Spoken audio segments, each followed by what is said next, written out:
Pak Haji, gimana kabarnya Pak Haji? Tersangka kasus dugaan korupsi proyek pembangunan jalan antar desa di Katingan Hulu, H. Asang, ditangkap tim tabur Kejaksaan Kalteng Kamis 17 Maret di sebuah hotel wilayah Pasar Baru, Jakarta Pusat. Sehari kemudian, pria yang masuk dalam daftar pencarian orang ini langsung diterbangkan ke Palangkaraya.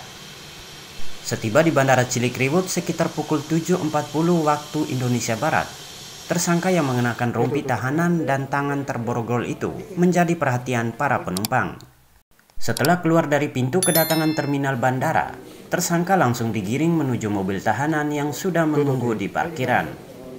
Tersangka yang merupakan pelaksana proyek tersebut diduga turut andil dalam kerugian negara sebesar 2,1 miliar rupiah.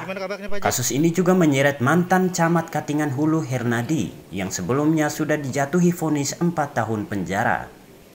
Kepala Kejaksaan Tinggi Kalteng Iman Wijaya mengatakan, saat penangkapan dilakukan tidak ada perlawanan dari tersangka. Keterlibatan tersangka dalam kasus ini berawal ketika Camat Hernadi menunjuknya sebagai pelaksana proyek pembangunan jalan tembus antar desa tersebut. 2020 lalu, Hernadi pernah meminta kepada para kades di 11 desa wilayah sepanjang aliran Sungai Sanamang untuk menyiapkan anggaran sebesar 500 juta rupiah per desa. Dana APBD setahun anggaran 2020 dari masing-masing desa itu dimaksudkan untuk biaya proyek pembangunan jalan tersebut.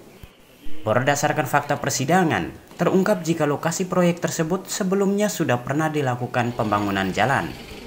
Pihak H. Asang hanya melakukan pembersihan, bukan pembangunan jalan tembus antar desa seperti yang dijanjikan.